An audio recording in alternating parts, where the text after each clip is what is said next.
Good day, learners! I am your teacher, Tinang, and I would like to welcome you to our mathematics virtual class.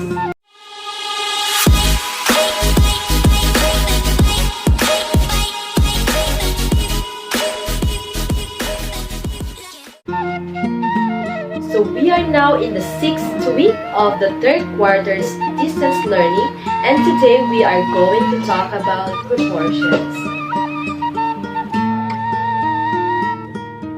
So here are the objectives of the lesson. Number 1 is we are going to describe a proportion.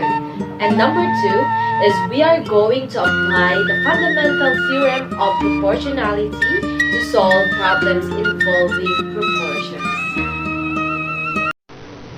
So once again, we are going to talk about proportions and we will also include its properties.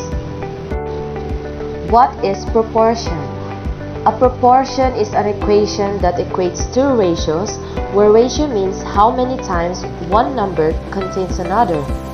In here, we have A over B is equal to C over D, or we can rewrite this in the form A is to B is equal to C is to D. For example, 1/3 is equal to 2 over 6, or 1 is to 3 is equal to 2 is to 6.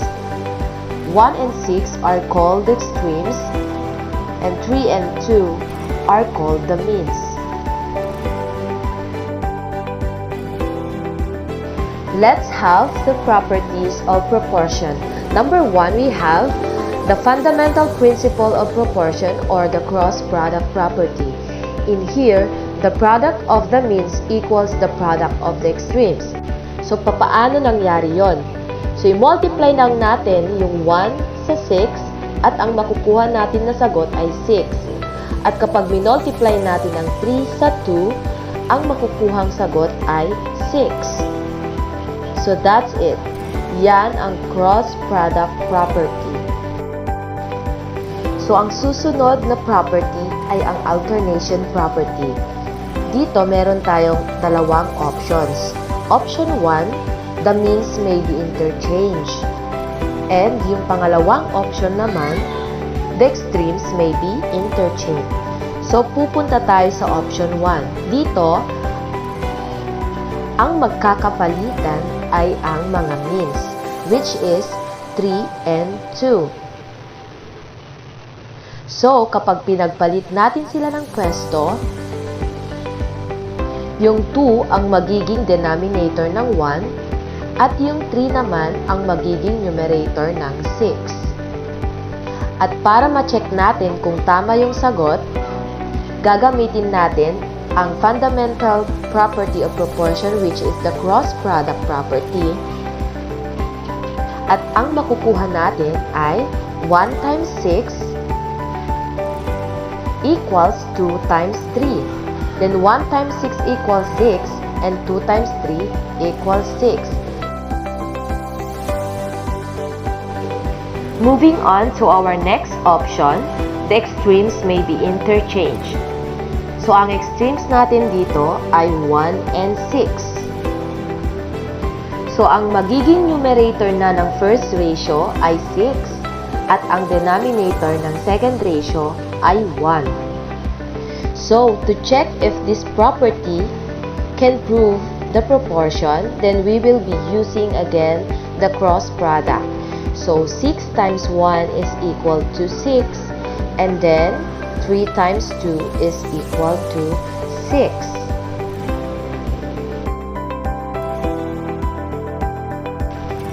So, the third property is the inversion property.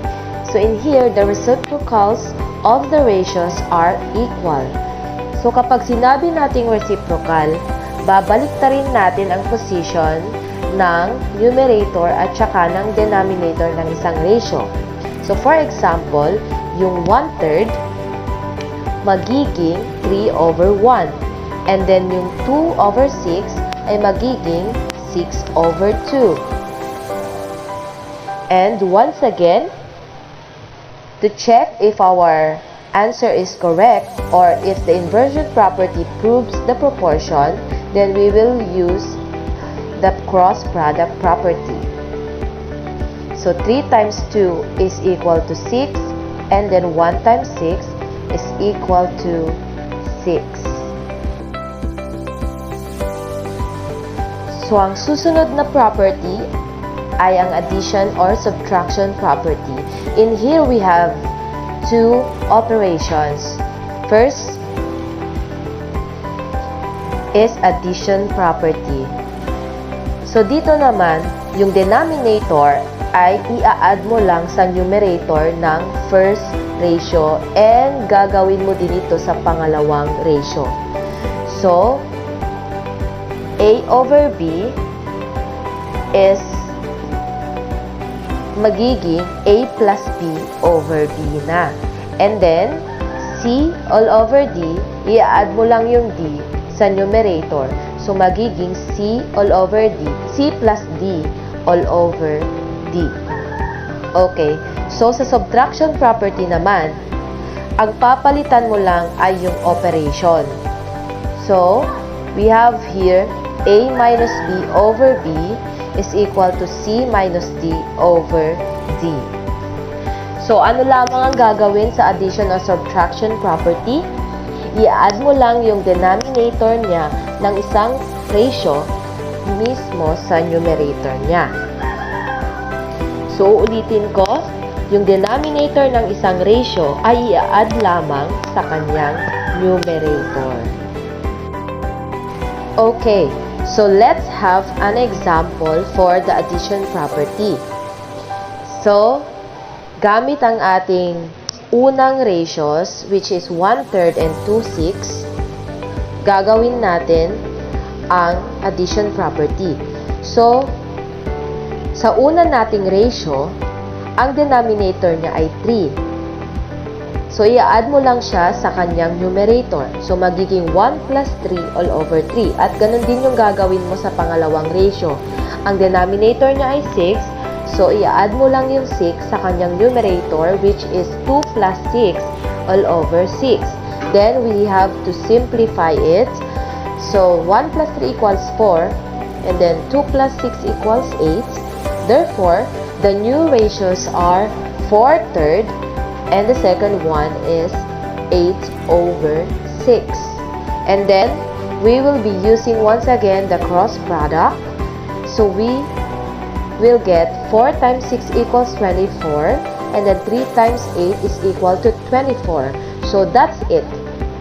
The proportion is proved by the addition property. Let's prove another proportion using the subtraction property. So, in here, ang papalitan lamang ay ang operation. Kagaya rin sa addition property, ang proseso. Pero dito, iba lamang ang makukuha natin na sagot if we use the cross product. So, let's try. Once again, 1/3 is equal to 2/6. Then, it will become 1 minus 3 over 3 is equal to 2 minus 6 over 6. So, 1 minus 3 equals negative 2. And then, 2 minus 6 equals negative 4. So, the new ratios are negative 2/3 and negative 4/6. So, if we are going to use the cross product property, then we will have, or we will get, negative 12 equals negative 12. Andito na tayo sa panghuling property ng proportion, which is the summation property. In here, we have A over B is equal to C over D. At yung pangatlong ratio natin ay makukuha sa pamamagitan ng pag-a-add mo sa dalawang numerator and then or i-add mo rin yung dalawang denominator. So, gamitin ulit natin yung dalawang ratio, which is 1/3 equals 2 over 6. Then, kapag ginamit natin yung summation property, i-add mo yung 1 and 2 and then over 3 plus 6. So, ang makukuha nating pangatlong ratio ay 3/9.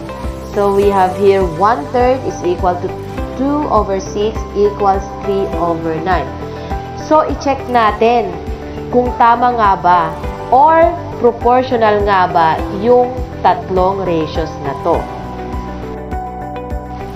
So, base sa nakuha nating tatlong ratios, ang una nating i-prove kung proportional nga ba o hindi ay yung 1/3 and yung 3/9. So, gamitin natin yung cross product. So, 1 times 9 equals 9 and then 3 times 3 equals 9. So, they are proportional. And then, next, gamitin naman natin yung 2/6. Comparing dyan sa 3/9. So, yung cross product na naman ang gagamitin natin. 2 times 9 equals 18. And then, 6 times 3 equals 18. Therefore, the summation property can prove that the proportions ratios are proportional. Sulitin ko, the summation property can prove that the ratios are proportional.